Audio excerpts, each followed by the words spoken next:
namanje ngisasho namanje ngisayiphinda le ndaba.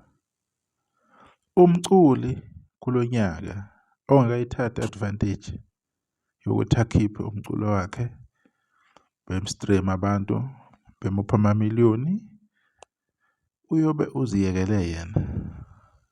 Akusona wonke umuntu mhlawumbe ongakwenza lokho.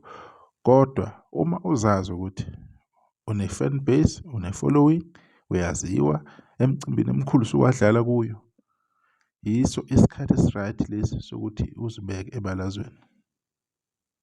Sema sanibingelela lezinto Faso TV channel yenu le kaMaskandi ekhuluma zonke izindaba. La kune video abayenzile lapho ethi uyabonga kakhulu kubantu abamsekile.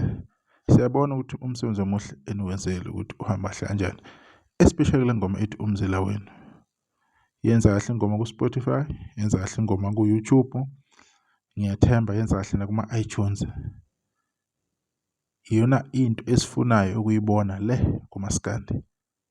Hayi ukuthukana, ukungcofana, nokukolodelana. Nansi i-competition. Even monthly listeners akaBobo. Niyabona mahle kanjani. Asezo improve futhi. Akuyona into esifuna ukuyibona ukuthi action speaks louder than words. Yenza uthula. Akekho umuntu ongakuvalela ingoma yakho uma i-right. Ingoma iyona yokukhulumela kubantu. Ilokho nje ngifuna ukudlulisa before ngidlale ivideo kaBobo lapha eyibongela khona. Bekuyilokho engenza wethu ukuthi siqhubeke sibasupporte, sibadlale bonke ngokulinganayo. Akunankinga ukuthi usupport abantu. Kodwa umculo waMaskandi awuye phambili. Sibonge. Nansi ivideo kaBobo iyalandela.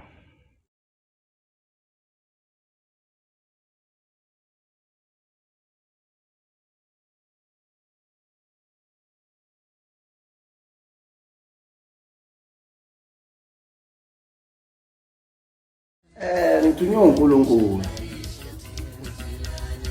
uthi ngisho ukuthi ikhiye zempumelelo yami ziphethwe nguye uqobo manje. Bafowethu amancobo into esiphila ngayo. Ngizonibonga enikwenze kimi. Nangeseka umculo wenu enginenzele wona. Umculo wenu phela lo. Nangeseka ngaze ngawufika esigabeni semiliyoni. Kuyaqala ngaki ukuthi ngenyanga eyodwa ngithi ngikhiphile. Ngize ngiyofika ngidlale ngesupport ngize ngiyofika kuyimiliyoni. Izothi bonke abathatha imali yezingane zabo baseke kubo uNkulunkulu abakusisi nabo ecelweni zabo naseyifisweni zabo abayicela uNkulunkulu.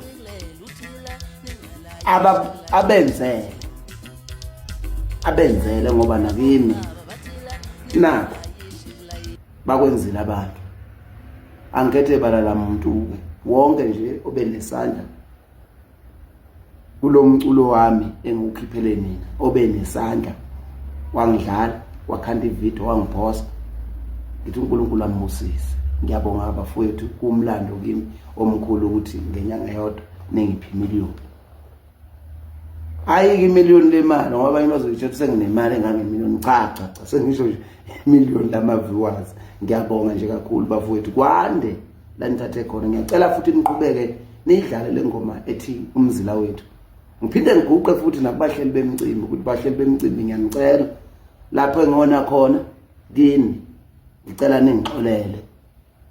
Kulo engamkhuluma kabi omhlelo wemicimbi naye ngicela ngixolele. Njengoba siphila ziningi izinto ezenzekayo empilweni zethu ezinye ningazazi.